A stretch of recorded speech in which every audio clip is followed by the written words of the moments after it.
Okay. Good morning, new partners for smart growth. How are you all doing? Hi, I'm Pam O'Connor. I'm chair of the board of the Local Government Commission. And okay, I have to tell you guys.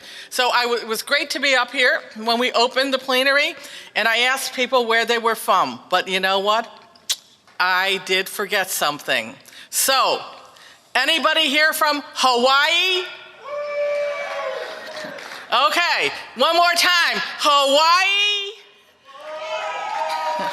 See how good they are? So now I will be allowed back into the state of Hawaii. Thank you all. So with that, I'm also really honored to be here and pleased to introduce the person who will lead us today in our plenary, our moderator. Her name is Michelle Martinez. Michelle is the vice mayor of the city of Santa Ana. She's also the president of SCAG, the Southern California Association of Governments, and we're proud to be one of the largest MPO, Metropolitan Planning Organization in the U.S. We have 191 cities and 6 counties, and Michelle is in charge of all of them. So let's welcome Michelle Martinez.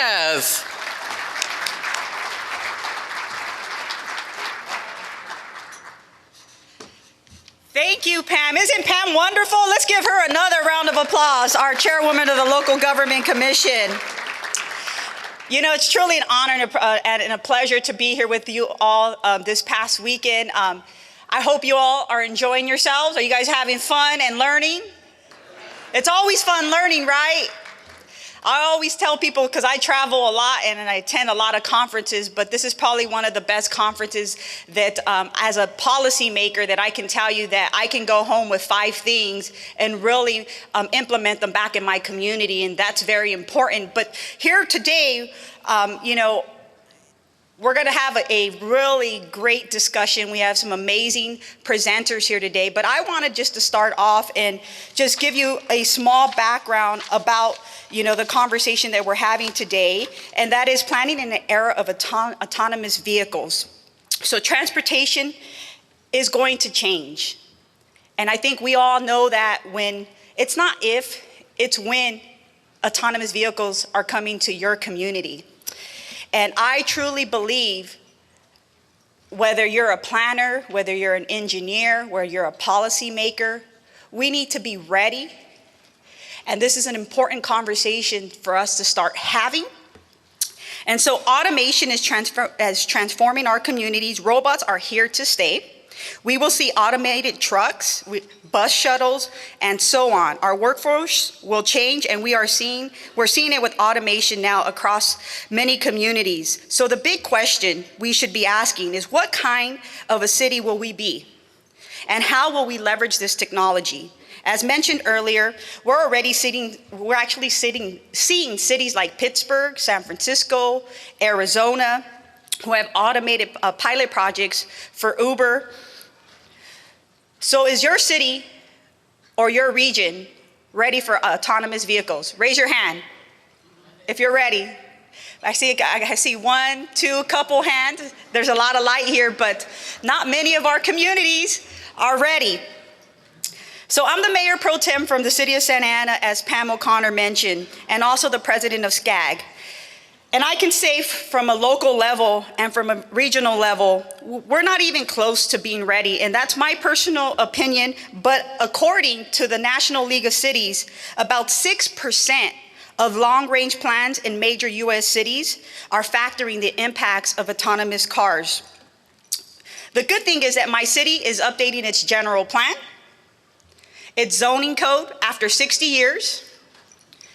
Right? We're a city that's about 150 years old, and unfortunately, over the years, policymakers didn't think it was important to have a comprehensive update of the general plan. I've been elected for the past 10 years and have been advocating for smart growth, for active transportation, for healthier communities. And now I'm really moving forward with information and technology, open data, big data, because it really is going to shape our communities, not only now and into the future, especially as we talk about millennials. And I think we've heard, you know, over the years and more so this past couple of years, really how millennials are really having a huge impact, not only in our cities, our regions, but across this country. So the thing that I would ask,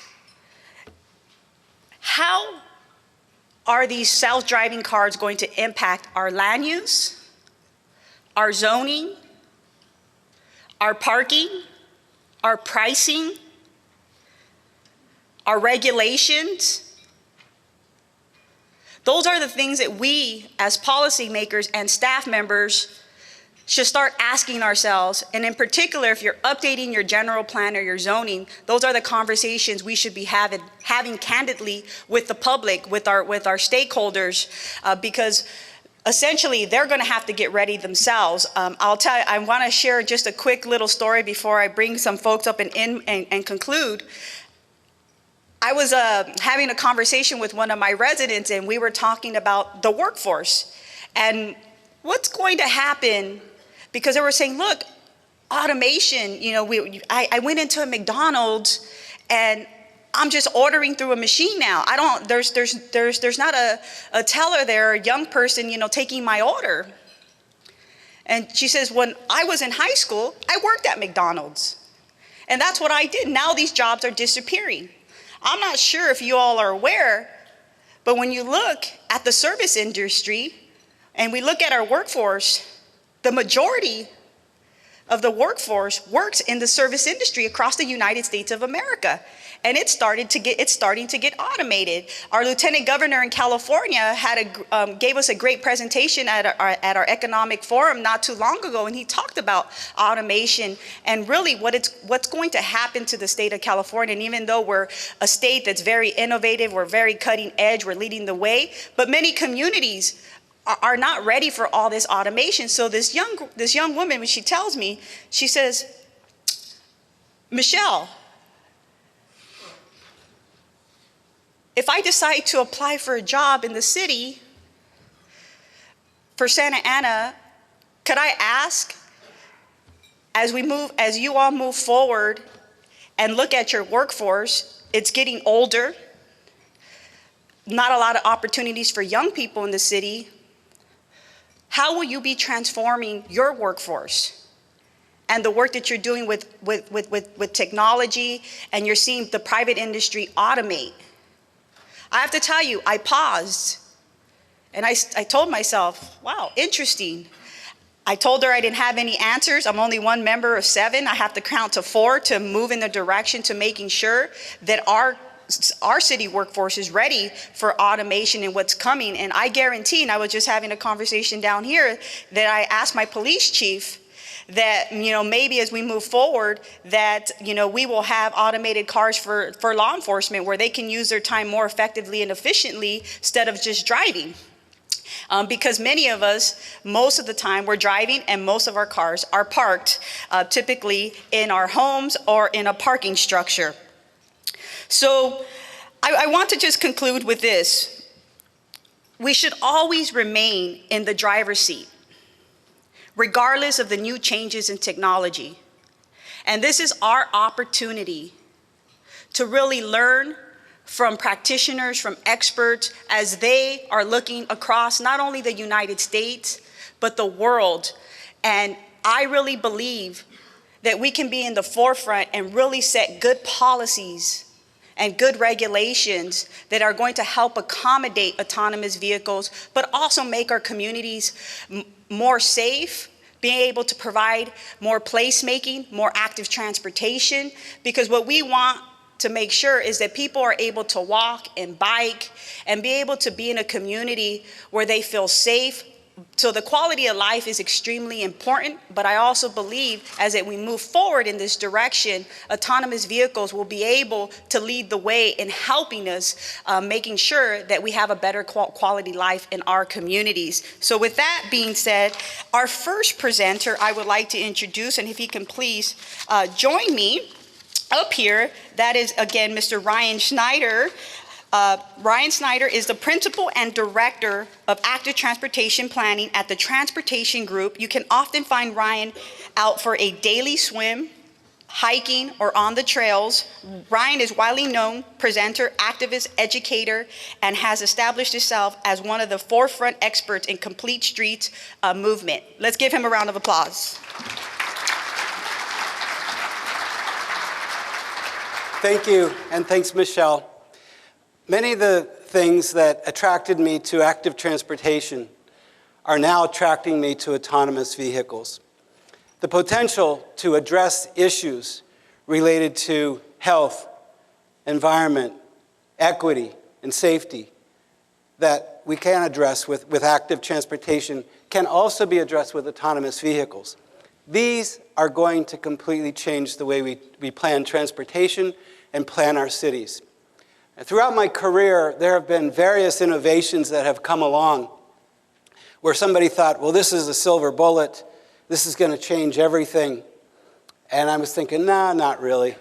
You know, for many years, the things that we do with transportation policy really come down to a mix of strategies. We've had to do things together. Autonomous vehicles are the biggest game changer that I have seen yet.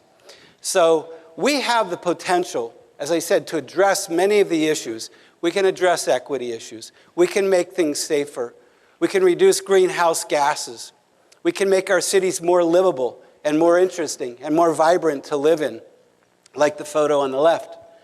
Or we may end up with this auto-dystopia, auto-oriented dystopia, where we have more congestion and more greenhouse gases. And a lot of the problems that we've got with our cities are exacerbated. And whenever you read an article about this topic, you'll often see the author has an opinion. Well, autonomous vehicles are going to do this or they're going to do that. And I say it all depends on the policies that we put into place. So that'll be the nature of my discussion this morning. Just for starters, I don't know how familiar you all are with it, but just the elementary part of this, autonomous vehicles have what we call 5 levels. The first level is the type of autonomy that we've had for many years, like cruise control in our cars. And now we've got adaptive cruise control. We've got brake assist. We've got park assist. We've got crash avoidance technology in our vehicles. And when we combine a couple of those together, that's level 2. And many cars sold today have level 2 technology in them. And when we have level 3 technology, that's when the driver can let the car do the driving most of the time. It just has to intervene at critical junctures. Level 4 is fully self-driving vehicles, but they can only go in certain places and certain speeds. And level 5 is fully self-driving, can go anywhere. As I mentioned, many of the cars sold today have a lot of this technology built into them. Tesla cars today are ready for full self-driving. The hardware is there.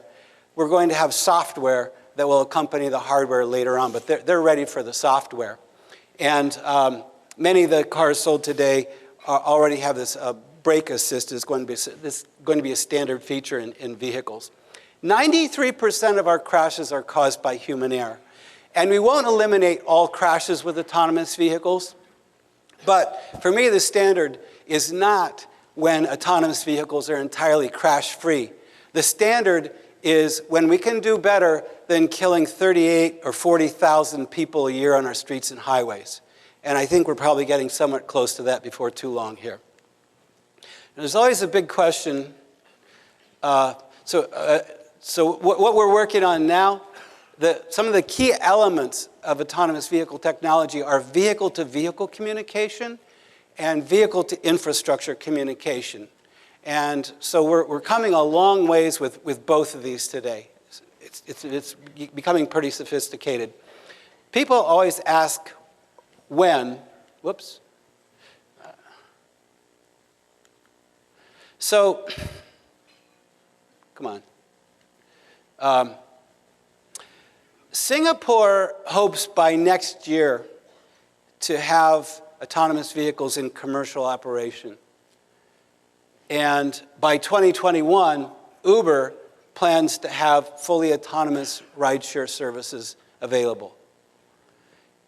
It's still up in the air exactly as to when these things are quite ready, but some estimate that even by the year 2025, anywhere from 22 to 59% of vehicles on the road will be fully autonomous. I hear predictions anywhere from 5 years from now to the most pessimistic I hear are 30 years from now, we'll have a significant number of vehicles on the streets as autonomous vehicles. So Even 30 years from now, the most pessimistic, is not that far when we're looking at planning horizons. So I think that we take sort of a middle ground, 10 to 15 years from now, we can expect a significant number of the vehicles out there to be self-driven vehicles. And this is something we do need to prepare for. It's a big change. The economics, let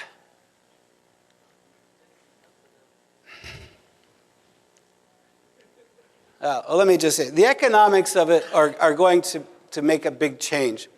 So with Uber and Lyft, many of us are taking Uber or Lyft rides today. But without the driver in the equation, the cost of that comes way down. And with more people in the system ordering Lyft Line or Uber Pool, I think more people will share rides, such that the cost will be at a point where, why even own your own car? And I think the economics will drive a lot of this to a point where many people won't have their own cars, and it'll become much more sort of efficient and effective to just go with the self-driven vehicles. Lots of potential benefits. Obviously, the safety benefits are going to be there, fewer crashes, and I think we're probably already receiving some of those benefits. User conveniences, mobility for people who don't drive or people who have disabilities or are too old or too young to drive, I think are going to be real benefits.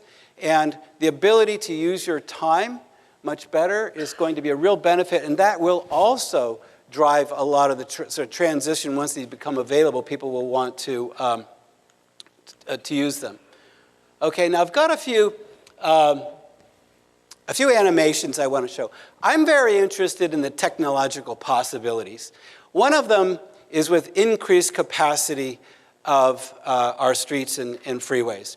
So you can see here, so the research is showing that the capacity of our streets and freeways could roughly double.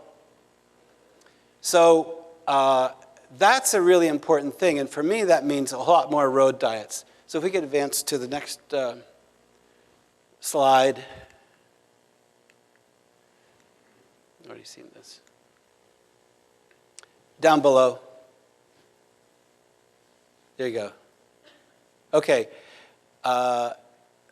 So with less congestion and more opportunities for road diets, we can take streets like, the one on the left, this happened to be 6th Street in Los Angeles, and maybe, it's a 4-lane street, bring it down to 2 lanes. What do you do with the extra space?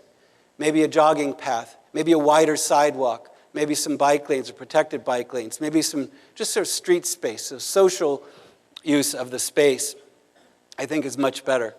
We can also, here's a video. So repurposing space in our streets. This is Wilshire Boulevard in LA. The types of things that we can imagine doing with the street. Maybe we have bus lanes, maybe we don't even need bus lanes. We'll talk about that in a moment. But recapturing our streets as public space is something that I think we'll be able to do much more of, and to repurpose a lot of that space, not use so many lanes for cars, and start to make our streets more lively and more people-oriented. Okay, advance to the next. Here's another thing, optimize traffic flow. We can, without traffic signals, we may be able to have sort of virtual roundabouts instead of traffic signal controlled intersections, or the flow of traffic can be optimized to a point where the most efficient street is used. There's a lot of possibilities. This is another, lane clearance for priority vehicles. Let's say we have a vehicle that preferred, like a bus. Instead of having a full-time dedicated bus lane, when the bus is coming along, the cars move out of the way. And when the bus is gone, then the cars can go back in and use the lane, the other cars, or for an emergency vehicle. So this could bring great transit benefits. For transit, there's a lot of debate about what autonomous vehicles will do for public transit. I think the potential is really, really high if we decide that we want to do that. We could have better feeder service to transit, to the first mile, last mile. We can increase service. This is really important. 54% of the cost of operating a bus is the driver. And without the driver in the equation, our transit operators could either double the service they have, or operate on more streets, or lower the fares, just make more service much available. And we'll see in a moment some other, with the lane clearance technology, buses can go and operate a lot faster and have actually advantages over other vehicles. We can have new viable ride-sharing services. So I think we're going to change the definition of public transit. It's not just the 40-passenger bus or the train anymore. Anything from the 2-person Lyft line up to the 40-passenger bus or train can be considered transit. I think we'll have many trips in 4-passenger vehicles, 6-passenger shuttles, 8-passenger, 12, 18-passenger vehicles. And with many people entering the pool, the odds of matching people up, I think, are much greater. And also the possibility of high-speed buses.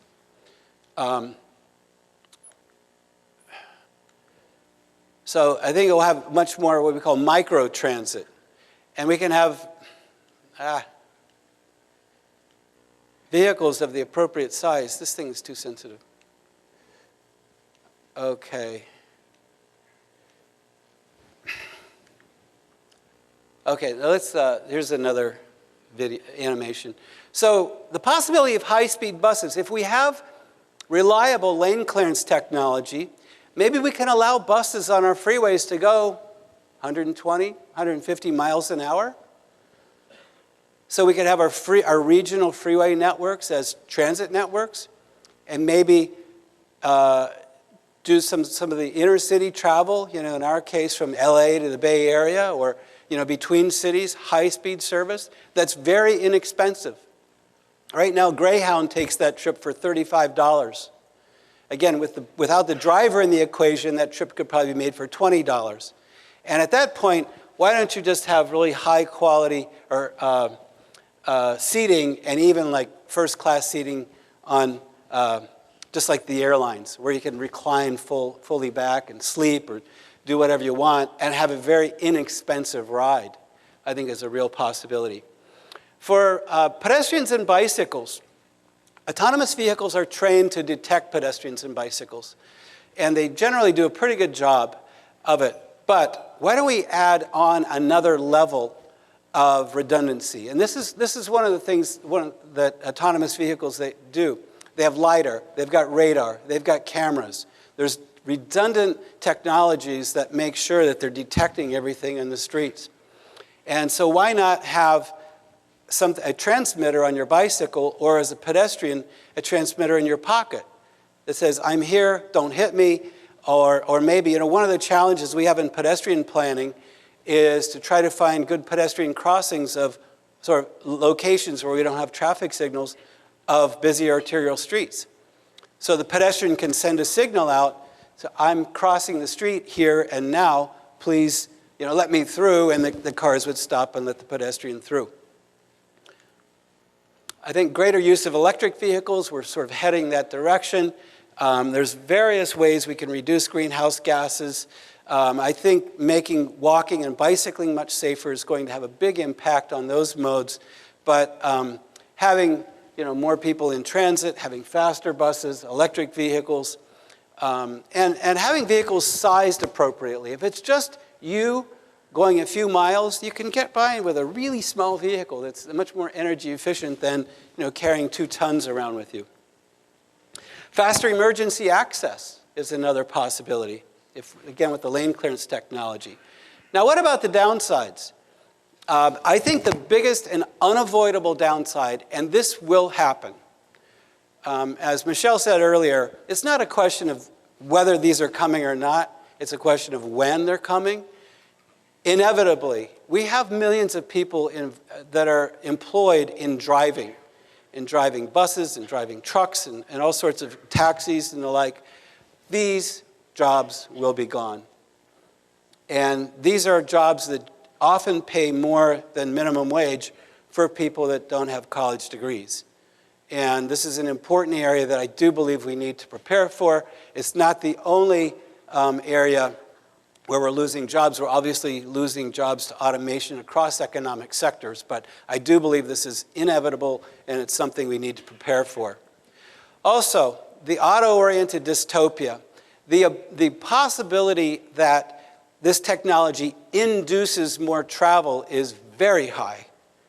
By reducing the cost of driving, by improving the sort of use of your time, we could really induce a lot of travel, which could, again, result in more cars, in more congestion, in more greenhouse gases. And so this is something we have to be aware of and try to avoid it. So there's going to be, something that I call a politics of algorithms. Whenever you set an algorithm, so whenever you set any kind of technology that says we're going to regulate our streets or intersections, the way, the sort of the timing of those signals or the way those intersections or streets are treated, there's an algorithm built into that. So again, if we decide that we want the pedestrian to say, I need to cross the street here and now, does it happen instantaneously? Does it happen after 30 seconds? Or does it happen after 5 minutes? What level of priority do we give to who in the system? And I do believe this is going to be hotly debated. What level of priority do we give to bicycles? What level of priority do we give to other vehicles out there? I think it's going to be hotly debated. I think we will have boards that are going to debate these issues as to how these algorithms ought to be set. And I don't know if those are going to be at the city level, at the county level, or at the state level. But I think that's something to really be aware of. Now, the policy framework is really, really important. For now, one of the issues is deciding where autonomous vehicles can operate during the transition. Equipment requirements is an area that we're pretty far ahead in. The federal government just came out last fall with NHTSA's equipment requirements. So they're kind of ahead of the game. That's going to be an important piece of it. In California, we had restrictions on, you had to have a driver's license to be in one of these things, and there had to be a driver. So it kind of defeats a lot of the advantages, and we're revisiting that issue. There's a lot of research and development that needs to be done. But to me, the most important single strategy that we need to be looking at is how do we price these vehicles? How do we price the use of autonomous vehicles?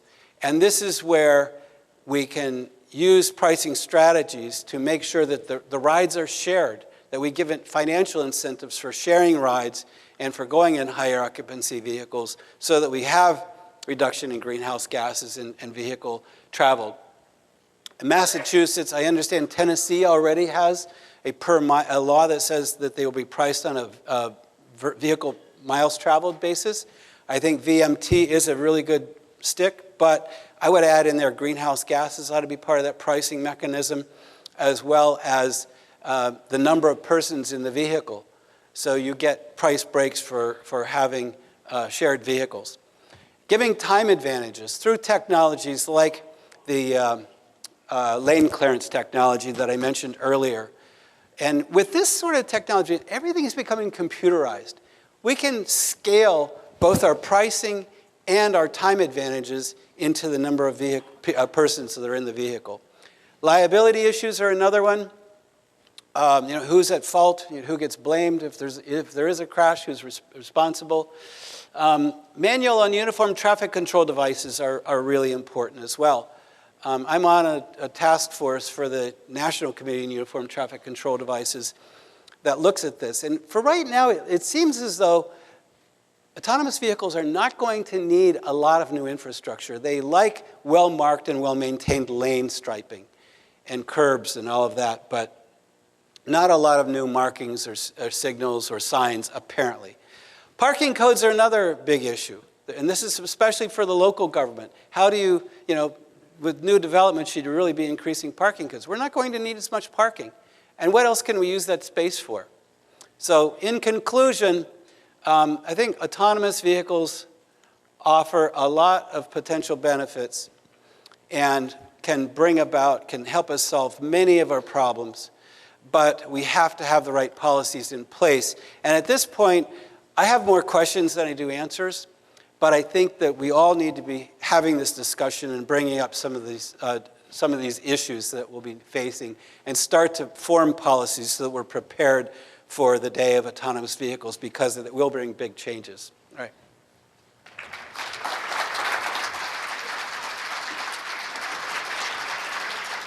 Thank you, Ryan. Great job. Next, we have Adam Drucker. Adam, if you can please join us up here. Adam directs the Urban Real Estate Advisory Group at RCLCO and is a recognized expert in economic development, market and financial analysis, and his positioning and repositioning and marketing of real estate assets, consumer research, and corporate strategy development. Let's give Adam a round of applause. Thank you very much. Great. Well, this really works well.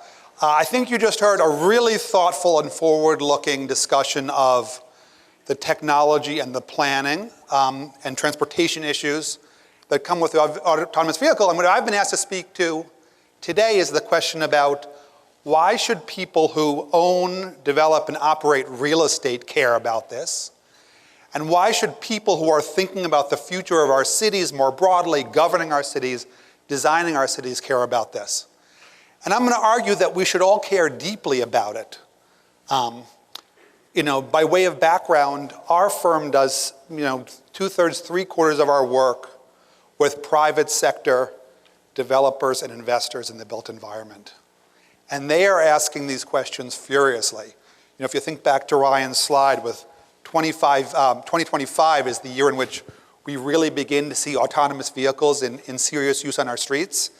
Even private equity, right, the sort of like much maligned, shortest time frame investor in the American capital stack, has a 7-year time frame for investment. So our clients are thinking about, in this cycle of investing, does the value of what I own change based on the way somebody is using it differently? And we think it will. So, I think Ryan made a very good case that the predominant near-term impact of the autonomous vehicle will be the enhanced uptick in shared ridership, shared ownership as a means of communication. And this has really dramatic impact on the use of cars and the ownership of cars. This is a study that Car2Go did. Now, granted, it's a industry-driven study, but it looks at what is the impact of every single shared car that's introduced into the transportation system today. Right. So even before the uptake of autonomous vehicles, which, as Ryan said, is going to bring down the cost of use dramatically, we see almost as much as 11 or 12 cars removed from every shared ride involved. Right, so as Ryan said, you strip 60%, maybe as much as 60%, I could say, of the cost of car sharing out of the equation. We see this phenomenon of car sharing as an alternative to private ownership being a dramatic accelerant of the use of the technology, even in the next 5 to 7 years. So what does that mean for those of us who are shaping the character of our cities? Today our cities, in overwhelming number of cases, are dominated by surface parking lots, right? A city like Houston, with almost as much parking as buildings. Now, we love surface parking, right? Because it's easy to use in a paradigm in which you need to drive and park, and you want to park next to the place where you live, or you're working, or you're shopping. But with an autonomous vehicle, and even with a shared vehicle that's affordable, proximity doesn't matter, right? We don't sort of necessarily imagine everybody giving up use of the car, which is entirely important. But very, very soon, within the next 5 to 10 years, we are going to be able to move to a district-based parking mechanism, right? The only people in the land use environment that do this today are major campuses, colleges and hospitals, which have already said, hey, it's okay to get to the edge of campus, the yellow boxes in this illustration of the University of North Carolina in Charlotte. It's okay to get to the edge of campus and then people will move. Well, car sharing effectively makes this possible in our cities, right?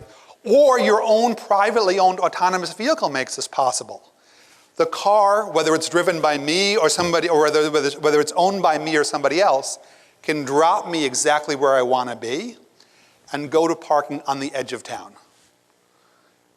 And on the edge of town, right, the parking can be handled much more effectively, right? The autonomous vehicles allow stall stacking, smaller stalls, much more efficient shuffling of cars, and a radically more efficient ability to use parking. This is, you know, a little bit scary, but an actual existing parking tower in Germany, right? Parking garages today, for convenience reasons, need to be very, very and expensively integrated in our real estate assets. In a scenario in which the car can take itself and park in a low land cost environment or a high efficiency environment, you know, we can park cars much more efficiently, much more functionally, and actually much cheaper. So what does this begin to do, right? So this is One Congress Place in Boston, a massive 2,300 square foot parking garage, right? The way Americans work today, it's only really usable by people who work within maybe a 2-block radius, you know, of the building, you know, currently being replaced with, you know, more than 1 million square feet of development, significantly less parking because the developer believes that not just that the parking use will fall as public transportation increases, but as the efficiency of the use of parking increases. Every single day, well, let me come back to this in a minute. This is probably too simple for this group, but let me take a minute describing why the parking going away, or at least becoming cheaper, is so important, right? This is basically what developers do all day. It's very easy to say, I'm going to build a building and calculate the value of that building when it's built, right, on the left-hand side. And then the developer goes through and says, well, what's it going to cost me? I've got to pay for entitlements and site costs and marketing. I got to build parking. I got to construct the building. I got to finance it. If there's a difference, right, if the value of what I think I'm building is greater than the actual cost of building it, I can pay you for the land, right? Whether you're a private owner or the city, if there's a difference there, I can pay, right? And today, in 2 places, in the center of our cities and in the suburbs, it works well very often, right? You know, I can build this building, I'm pretty sure it'll be worth $50 million, and I can build it for 42, and I can pay $8 million. And you see that in those 2 environments, right? In our cities, you see a lot of construction, and in our suburbs, you still continue to see construction. The problem is, a lot of times the math looks like this. And one of those big slugs, 15, 20% sometimes, is the parking, which means no land value, no profit, no deal. That's the way the developers do this day in, day out, right? They run the math.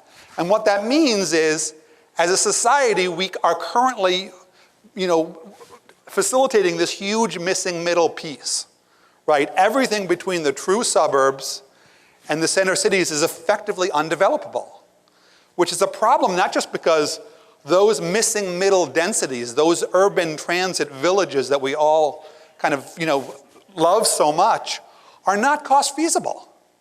And as a result, we have this same, you know, economic or equity gap in the middle where we just can't build for this middle income sector of the economy. Taking the parking out of the equation meaningfully can change the game in this respect, right? If we take that parking number from $8 million down to maybe 0, and if we can maybe replace it with some better placemaking and quality of experience points of view, the paradigm is fundamentally changed, right? This is not just at the margin. This actually means that we can deliver much more sophisticated and user-friendly real estate. Everybody looks at this, you know, this is sort of the like classic planner example, right? We've got these big, you know, surface parking lot driven places, and why can't we just replace them with much more, you know, walkable, healthy, you know, vibrant environments? And the answer is the transition doesn't pay for itself, right? You can't afford to buy that asset at the left based on the value of what you get on the right. So hopefully the autonomous vehicle begins to change that. The other reason why you can't make this transition is because again and again and again, the neighbors of that asset on the left, suburban folks who are used to driving their cars, can't process that the scenario on the right doesn't bring much more traffic, right? The political resistance to the transformation is always about traffic and parking, right? I don't want to be stuck in traffic and I don't want to give up my parking. When we move to a paradigm in which it's going to be very easy to get there, the parking impact is going to be non-existent. We're not even building parking, right? We're building parking 3 miles away in an industrial area. The political opposition should change, which again should really have significant benefits in terms of addressing the issues of social equity. This is an example of, socially conscious housing built on land at a mall on the edge of Seattle. Now, I use it as an example, right, because effectively it's the reuse of existing excess parking, right? The mall owner has decided that they no longer need this parking to service the retail asset. By bringing the cost of the land out of it, they're able to deliver housing at a more equitable price point. And in fact, it's synergistic with the existing asset because now you have folks across the street who can walk back and forth. Very exciting. As the need to park, as the need to sort of manage how can I come and go from my car begins to be removed from the asset, we have the ability to really move more radically towards these kinds of vibrant and exciting places that we're all talking about so often in our cities. And one of the dilemmas, it creates all kinds of dilemmas, right? One of the dilemmas is to say, well, what are we going to do with this parking? Every single day, I talk to clients about the fact that we are building buildings with parking that we know will be obsolete. It's a dilemma, right? You have to do it. Tomorrow, we're not all going to have autonomous vehicles. People need to park. But we know that we're going to have to replace it with something else in the future. So this is an interesting example of a developer who is beginning to play around with parking structures, right? Those above ground levels are to be used for parking, but are convertible to office in the future. And by the way, this is a real dilemma because underground parking, which is the sort of preferred norm in our urban areas, is the most difficult to convert. So a real challenge, but something that we're starting to deal with. Convenience stations. Again, this is a fascinating urban dilemma. At the moment, we are rightly concerned about the disappearance of our urban gas stations, right? I live in a town of Bethesda, Maryland. We have lost 4 of our 6 gas stations, in the last couple of years. At the moment, that seems like a disaster, right? People are now driving out of town to get gas and driving back in. It's sort of like the antithesis of smart growth. Eventually, the tide will turn the other way, and the cars will be able to sort of move to centralized service. They'll both be more efficient and able to be serviced in less kind of land-intensive locations. Office. One of the dynamics that we've sort of observed in the last real estate cycle is the challenge around suburban office, right? Lots of value creation in sort of urban and transit-oriented employment cores and value diminution in other places. One of the sort of value propositions of suburban office today is cheap and easy parking, right? As cheap and easy parking becomes less of a value driver, we do sort of see that sort of piece of the suburban office proposition beginning to change. And another thing that is interesting from a locational dynamic is, today our transit premiums, our transit-driven lifestyle is mostly organized around heavy rail fixed transit networks, which are great, but extremely expensive to build. Interestingly, this is something we looked at in the Northwest Corridor of Washington, D.C. The vast majority of new construction of apartments has been in a quarter-mile radius around transit. Now that's great, right? You don't need a car, maybe you don't need to use a car, but that's incredibly expensive and highly finite land. And what the driverless car technology begins to do is address the radius at which transit-oriented, or at least transit-accessible housing can be built, ideally beginning to sort of address some of the income inequalities and the rent issues, right? So here's a classic example. We have begun to talk with our clients about a 5-mile Uber drive from transit, right? We used to talk exclusively about being able to walk to transit. A 5-mile Uber drive, even today, can be a half a mile. This is this map shows the concentration of office in Montgomery County outside of Washington, D.C. And you can see that the vast majority of the existing office space, the blue dots, is not within that, half a mile radius that so clearly benefits from our transit infrastructure. But if you see the dotted line, this begins to drive the, in today's dollars, $5 Uber drive. If we bring the cost down by half, the $2 to $3 Uber ride. If we move it to an Uber sharing ride, the like 50 cents to $1, last mile or 2 mile, suddenly far more places have cheap and efficient access to our existing transit network and have the ability to be viable places to work. I want to talk just for a minute about the impact of driverless technology on our logistics chain because it's interesting. And it's interesting vis-a-vis where do we need industrial land and how is that land used. And what we sort of see is that we are anticipating really a move for a bifurcation of space into last mile distribution, right? And you've all seen this image of, Uber is sort of like delivery by pod, Amazon's delivery by pod, delivery by zone, where packages are moved around very, very quickly within a short amount of space. By the way, this is one of the potential reuses of our obsolete subterranean parking. So we can start doing last mile distribution, right? So the packages are moved into underground places within the city and moved around very efficiently by either very, very small vehicles or at least very, highly specialized vehicles.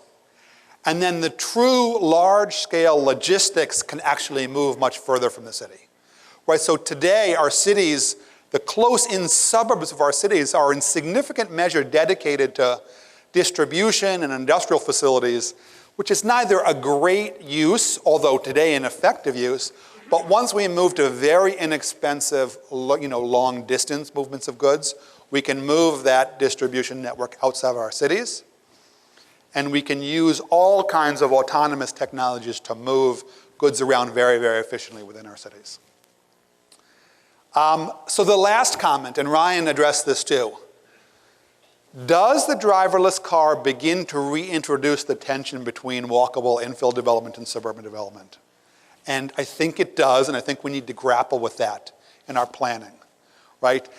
I'm, again, using all of these examples from Washington, D.C., which I apologize for. In the last 10 years, the constraints of the time to travel from the true exurbs and the cost of doing so has effectively made the edge of suburban growth not viable, right? The uptake of the hour and a half, 2-hour commute has proved incredibly limited.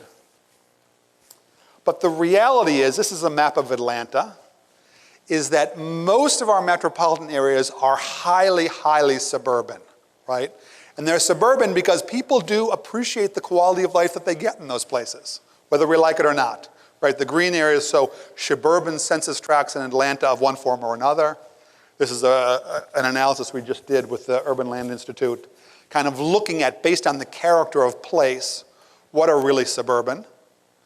And we think that, the natural force of growth in America is towards the cities, but it's really not true. Right, this is an analysis that, again, it looks at Atlanta, but it also shows the United States overall and the Sun Belt region, of the amount of employment growth that's been urban or suburban. And this sort of should strike you as, anathema, You know, you read Urban Land magazine, you'd think that the suburbs are dead. You know, you talk to like lifestyle behaviorists and they tell you that they're, you know, millennials haven't moved to the suburbs in 2 decades. In fact, 3/4 of millennial lives in millennials. Even our office growth, right? The segment of our real estate economy that everybody has said has been just moving in drastic measures to the cities, actually has more growth in the suburbs, even the United States, right? Over the last 5 years, this period of the like great urban renaissance, the growth in the suburbs has actually exceeded the growth in our cities. So let's not kid ourselves that we've sort of, you know, entirely redrawn the growth paradigm in the United States. There is lots of existing pressure on suburban growth. And I share this with you because this is sort of something that was produced by, you know, very reputable, you know, national investor in the built environment. You know, and if you kind of like read this vision of the family routine in the future, like it's utopian, you know, right? You know, suddenly carpool is not a big deal anymore, and you know, the driverless car will shop for my groceries. Like, you know, we didn't move to these auto-driven suburbs because we didn't have a choice, right? America did this because the quality of life was very compelling. So we should be very, very mindful of the fact that there will absolutely be an opportunity to kind of re-embrace this suburban lifestyle if we're not careful to plan around it. So I'll wrap up and leave the kind of group with this charge. And I think, Michelle, you had a similar statistic. This is a couple years old, but despite the federal law, today the MPOs, the large regional plans, are really not dealing with the impact of the driverless car, both undeniably positive and potentially negative. And we need to do that, right? The private development community is doing that. The folks who work on the technology are doing it. I think the transportation people are beginning to do it. But planning as a tool to manage how folks live, how built assets are designed and used, is incredibly powerful. And I hope that as a community, we're going to engage in this, engage in it for the good.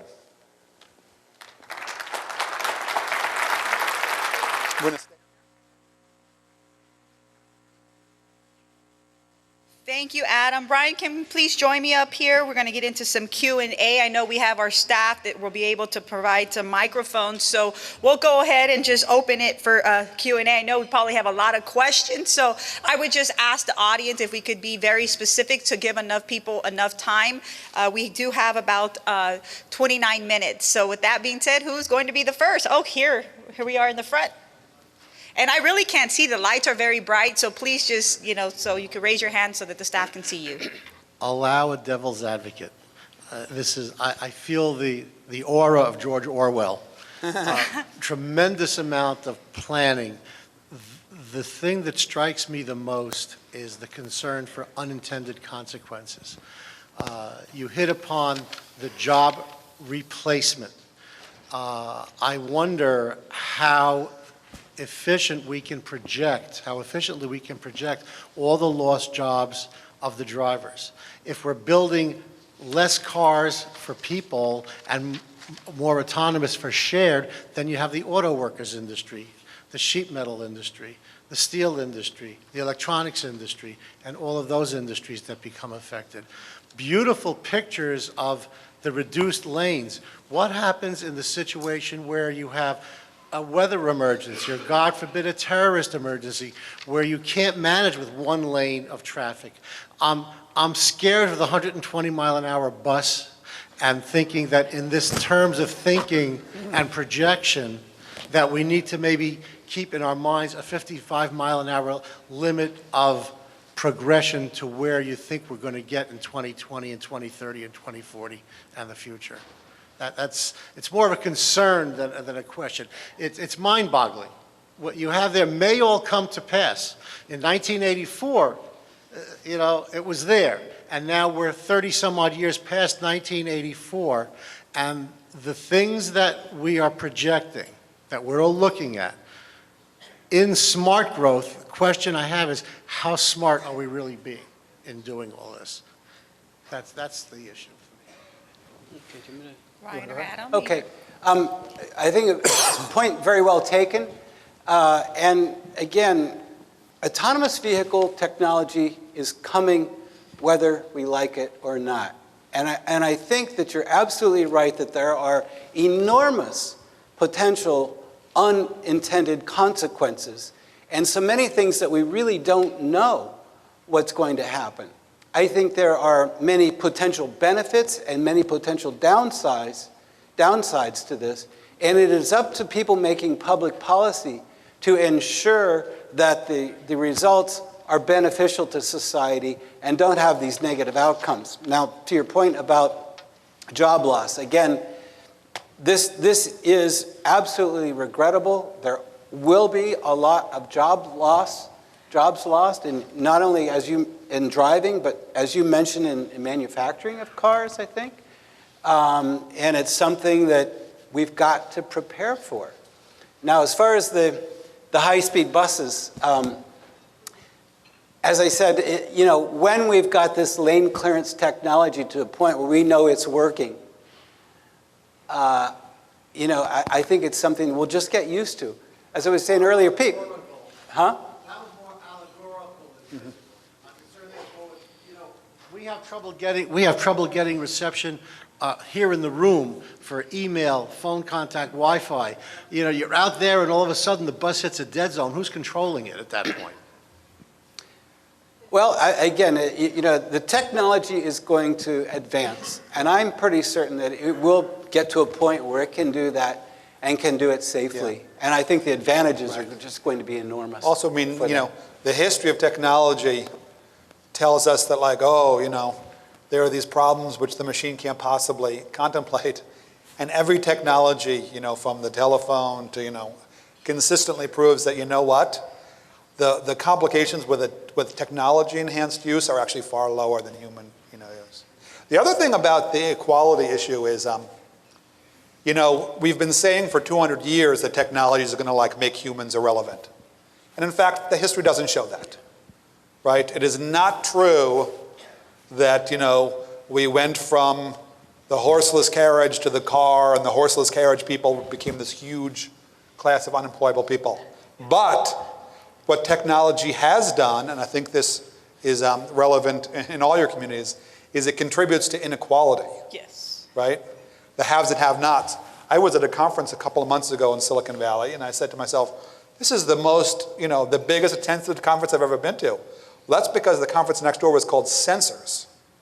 The sensor industry conference, sensors which, driverless cars used, attracted 10 times as many people as, the real estate conference has. And I'm not really suggesting that all the bus drivers will become sensor engineers, but they'll either become sensor engineers or they'll go into some, I think you made this point, right? Some lower wage, less stable, less robust sector of the economy.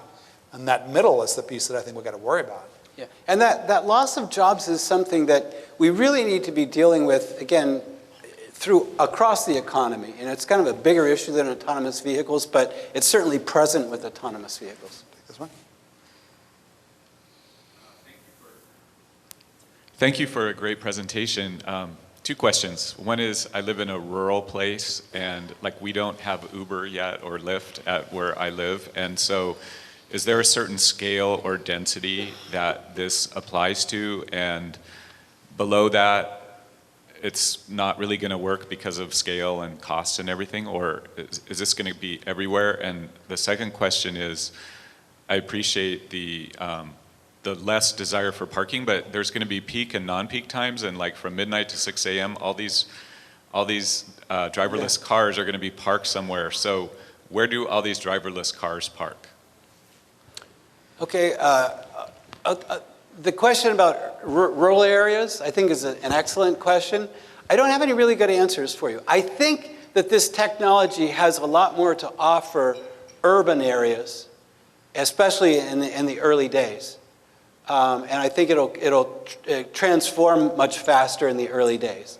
But at some point, I think it will reach rural areas, and I can't say in exactly what form. I will say that when it comes to agriculture, right now, agriculture is using computerized autonomous vehicles, and they're probably ahead of the game. You can train you computerize a combine to go up this way and, turn around and come another direction. So certainly when it comes to agriculture, that's an area that's already using these vehicles. But I don't know exactly how it's going to roll out for personal transportation use in rural areas. It'll be interesting to see. Let me add one thought to that, yeah. though. I think you're right? It sort of is an urban phenomenon sooner. And one potential benefit for that is it provides a mechanism to also kind of go to congestion-driven policy around car use in cities, right? In other words, eventually we'll have to take driver-operated cars out of the cities, right? The problem isn't going to be with the technology. The problem is going to be with the people. And so it actually might create a mechanism to say, you know what, at some point in our cities, the cars have to be autonomous. And then at some point after that in our suburbs, and you're probably right, it gets to the rural areas slower, but I think it provides a basis on which to say, we're going to start regulating the use of private cars in our cities much sooner. Well, it'll come with equipment and safety requirements. We will have sort of two arenas of where we get our transportation, and one could be that you own your own autonomous vehicle. Yeah. And that'll probably be more the case in a rural area. In a more urban area, I think the model of having more shared vehicles will be more prevalent, especially in the earlier years. To your question about the parking, right now we have enormous amounts of parking, and our cars are parked about 95% of the time. There will still be a need for parking autonomous vehicles, but I think compared to today's demand for parking, it will still be much, much less, especially when more of our cars are shared. I think we'll have many fewer vehicles on the streets. The ones that are on the streets will be operating more often and will accumulate many more miles in a shorter time. So one vehicle will service some passengers and then go right to service the next passengers. It's not going to go in and then park and sit there all day long. We had a question back there. Oh, go ahead, up here. Where do you guys see the mix between public and private? So you talked about like buses and then smaller transit options. Do you see like Uber taking over kind of the bus systems or more expansion of city buses in different sizes?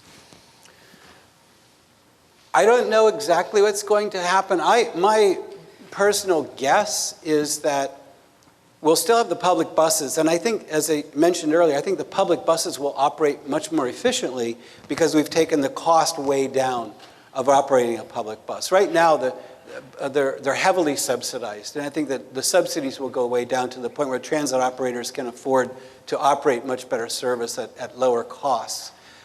Certainly, the first rollout of autonomous vehicles, I do believe, will be with Uber and Lyft, because there's an economic incentive. Wherever you've got economic incentive, that's where you'll see the use of autonomous vehicles first. And so that is with Uber and Lyft. Also freight deliveries and public transit. However, freight companies and public transit have drivers' unions that will probably have some resistance to this for a while. And in some cases, driver union contracts will have to be modified or broken. That's a good question. But my speculation at this point is at the lower passenger level, the 2-person, the 6-person, the 8-person, that may be more sort of privately operated. And when you get to the higher numbers, it may be public. But really remains to be seen. And that's why, from a smart growth perspective, there's a window, right? The driverless cars are going to be expensive at first, right? Which means that they'll mostly be picked up by sharing or transit systems or other sort of networks that pool the resource, which means that for that period of time, there'll be pressure to move away from private car ownership. Now, again, history tells us again and again, technology brings the price down over time. So as you look further out, individual ownership of cars will become more feasible again. So we have a smart growth window, right, in which the imperative of transit, the benefit of transit to encourage people to live differently will be with us, and eventually will go against us. So we really can't afford to be behind this one, I don't think. A question back there, one here. You got it. So I'm very interested in the futurist benefits that you've been talking about. Decreased congestion, increased safety, increased land use efficiency.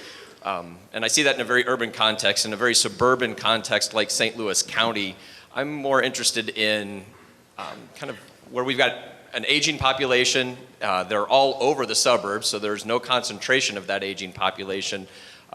What autonomous and connected vehicles can do for mobility for an aging population. We talk about aging in place and having services around clusters of naturally occurring retirement communities, but I think I could see some real benefit for mobility for seniors and for an aging population in a suburban context. And I don't hear an awful lot about that, and I just wondered if either of you have a take on that. Absolutely. Like many seniors, the doctor took my mother's driver's license away from her probably 10 years ago. And for many seniors, it's a very traumatic experience. And it's not because she wants to continue driving, it's because seniors lose their independence when they lose their driver's license. This brings all that back. Instead of having to depend on your family members or other people to get you around, you can just go on your phone and just say, call up a vehicle that will come and take you to where you need to go.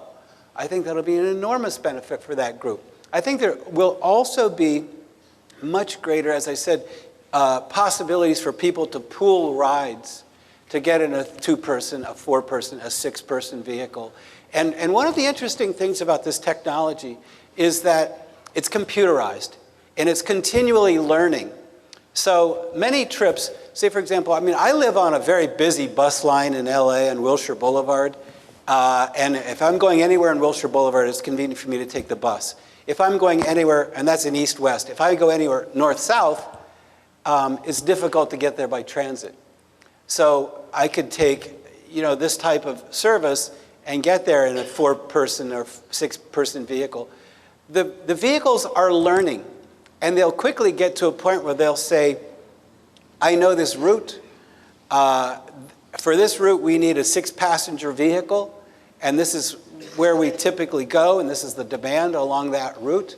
And they'll do that sort of thing in suburban areas as well. Right.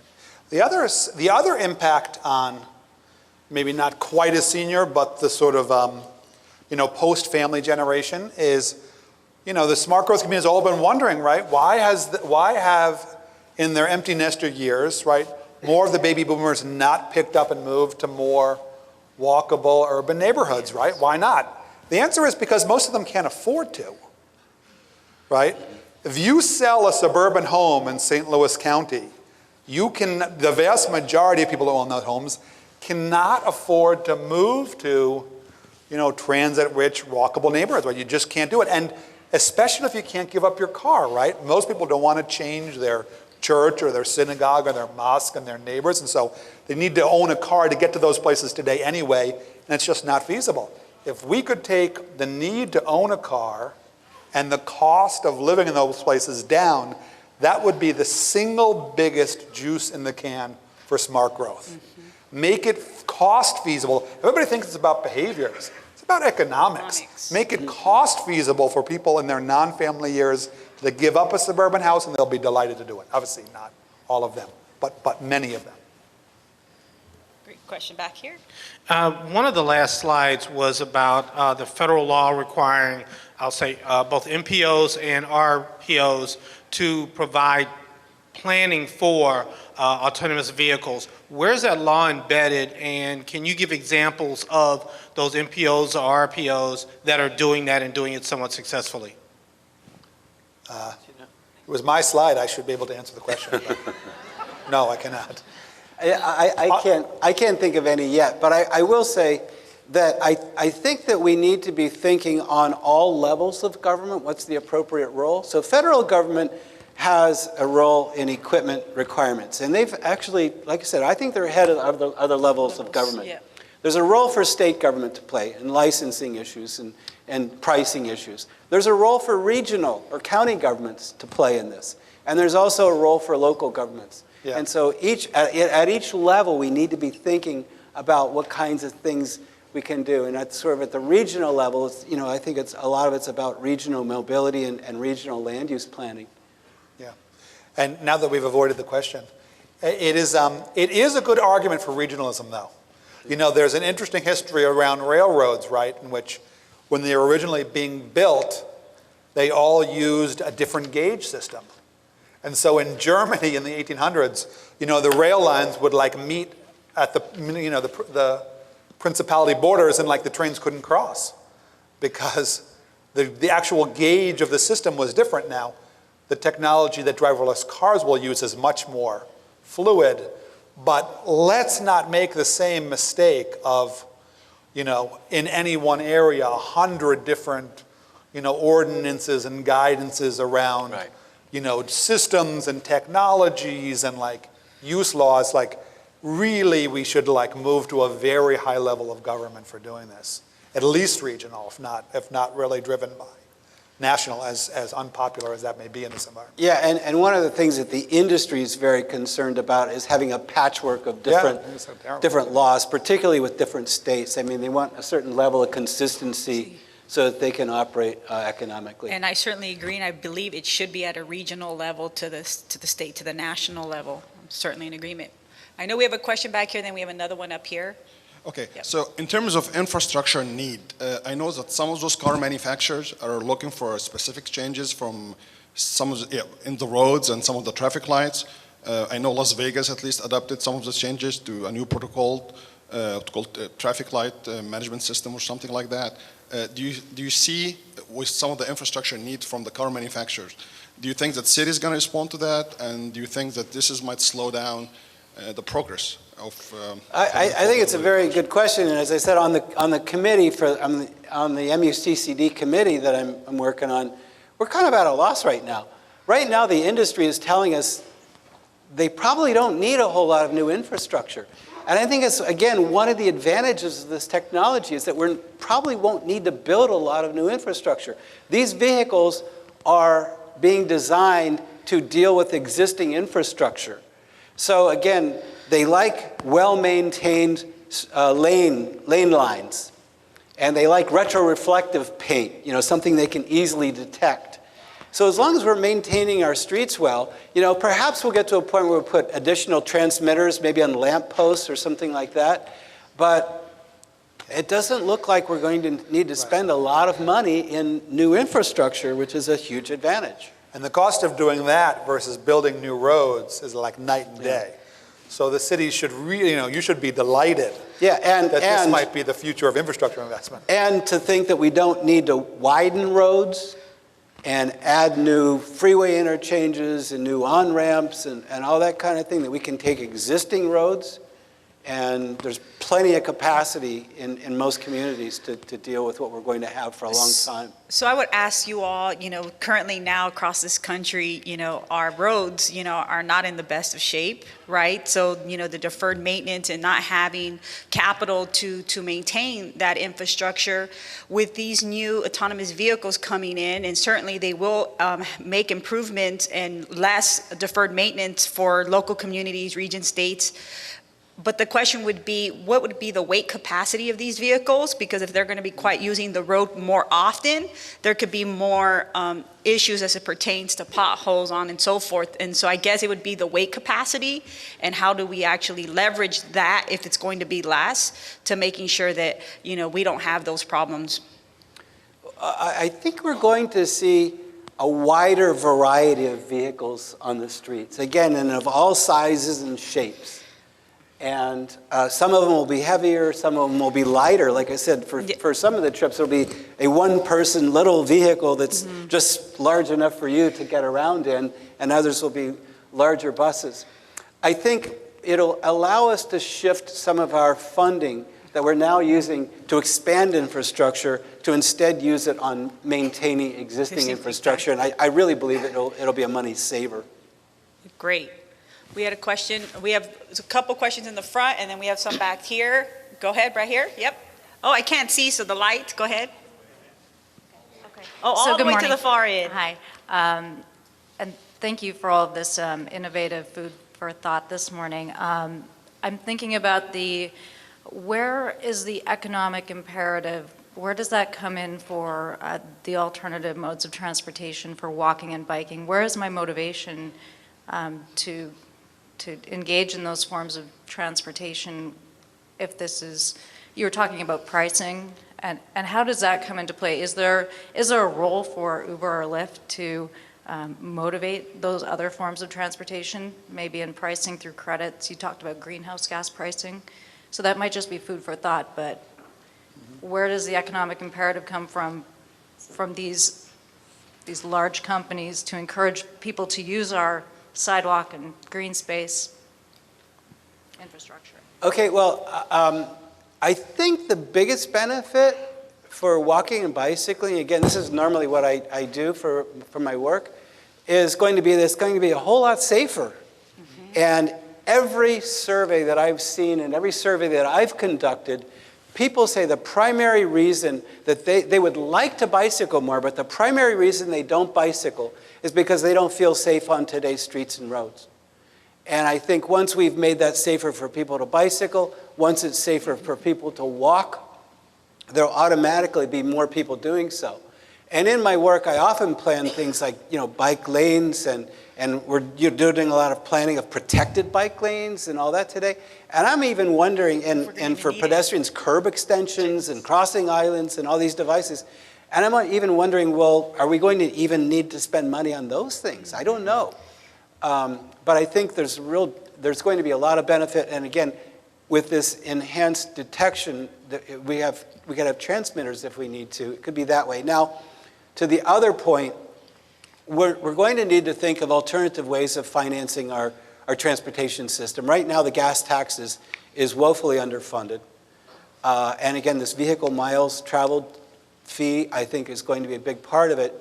One thing we could use that revenue for, if public policy decides to, is that the sort of lower occupancy vehicles subsidize the higher occupancy vehicles and subsidizes things like walking or bicycling. So that's an option for revenue. Great. We have enough for 2 more questions. I have an observation and 2 quick questions. One is we still have to keep in mind the overall picture of land use. You say that we can have autonomous vehicles everywhere, but the vast majority of our metro regions are suburban. If each suburban home were to have an autonomous vehicle, you still need a massive fleet going from these centers out to the suburban areas, and then everything still is congested because everyone still is single occupancy going to their office. And I work for Fairfax County, which is a very large, spread out suburban district in the DC area. And part of the problems that we have in Metro DC is that people live everywhere and people work everywhere. So we have a very extensive, excellent transit system, minus the maintenance issues lately. But it still doesn't quite work very well because everyone goes in different directions. So the idea is to still prioritize concentrated new growth into these activity centers such as Reston, Bethesda, Tyson's Corner, not allow for autonomous vehicles to be a vehicle to allow continued suburban spread out growth. The idea of making Frederick, Maryland, a viable suburban location for growth again for Metro DC still doesn't work because you're still going to have massive congestion on the corridors. So one question is, as my colleague over here pointed out, what about all the high occupancy toll lanes on the roads? Virginia is putting massive investments in public-private partnerships on the highways around Northern Virginia. How are you going to renegotiate those contracts, especially since those are 50, 90-year contracts? And secondly, with the idea of these little nodes on everyone that will send out a signal, I mean, what happens if that gets hacked and you have maximum overdrive all over again? Thank you.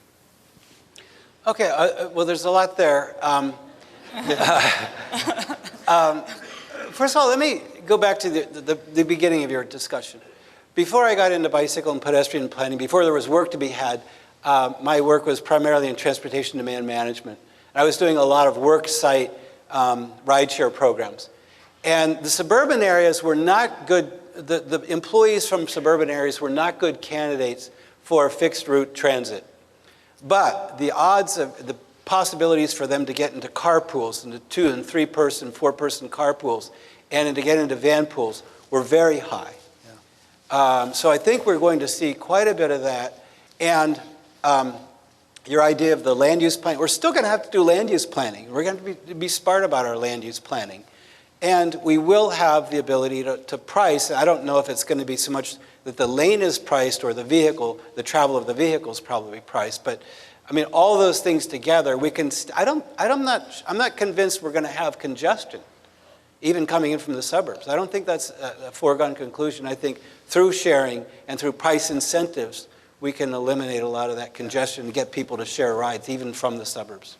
Yeah, I couldn't tell exactly if you were implying that somehow the driverless car was going to hinder the reorganization of our, kind of areas. Like the driverless car would be the best thing that could possibly happen for Tyson's Corner, as a for instance, where, the ability to manage people coming and going by car, bus, heavy rail is like terribly inefficient today.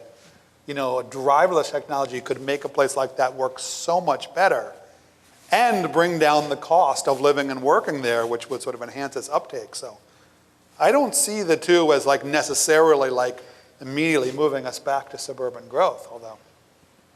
Great. We have one final question, and then we have some closing logistics for you all. So I'm an avid paddler, and I bought a big vehicle to haul people and to pull canoes and kayaks. And there's still going to be a desire and an interest by folks to do that kind of a thing, and at least the examples that I've seen of these driverless cars don't really seem like, I'm not sure how they would fit within, my wanting to go paddling for the weekend, or if I were operating a canoe livery type of thing. And along similar lines, I was also thinking of plumbers, contractors who have to carry, they're going to have to own their vehicle. Is this going to be so priced out of their range? The vehicle could still drive them, but that ability to own that vehicle cost-wise. I'm sorry, I missed the very first part of your question. Folks that need a vehicle to pull, like a trailer, even a camping trailer. So folks are going out camping, they have this trailer there. Recreational use of private cars is not really a problem, right? When you go paddling on Sunday morning, the streets can accommodate your car just fine. So that will be the last part of the auto economy to change. And yeah, probably the question was about service people and folks who need to, I think what driverless technology does is it begins to solve the problem around the crush of private vehicle use during peak times, and probably that sort of creates a little bit of space for the service economy to kind of continue using those vehicles. So I think you're going to be able to call up the vehicle that you need for the particular time you need it. You're going to have more options. So for example, again, if it's you just on your own, you just need to go a few miles to the store, you may get a very, very small vehicle. But on the weekends when you want to go paddling or you want to take your whole family to the mountains, you get a little bit larger vehicle that can hold all your paddling gear and your camping gear and everything else. I mean, it's appropriate vehicle for the appropriate task. And as one example of how quickly the technology is adopting that, I was in ski country last week, and on my Uber app, one of the options was Uber Ski. And what that means is a big vehicle with 8 tubes in the back so that you could just stick your skis in. And it was thoughtful of Uber, but not difficult. And so, I don't know, Uber Paddle is not far behind. Yeah, we're going to see all kinds of vehicles out there. We got Uber Eats, and right? All kinds of possibilities. And let's say you're taking your family to paddle for the weekend or whatever. I mean, from the moment you get in the car, you're in relax mode. You can already have party mode. You can start to drink if you want. I mean, it's going to bring up all kinds of, other possibilities. Great. Let's give Ryan and Adam a round of applause. Very valuable information.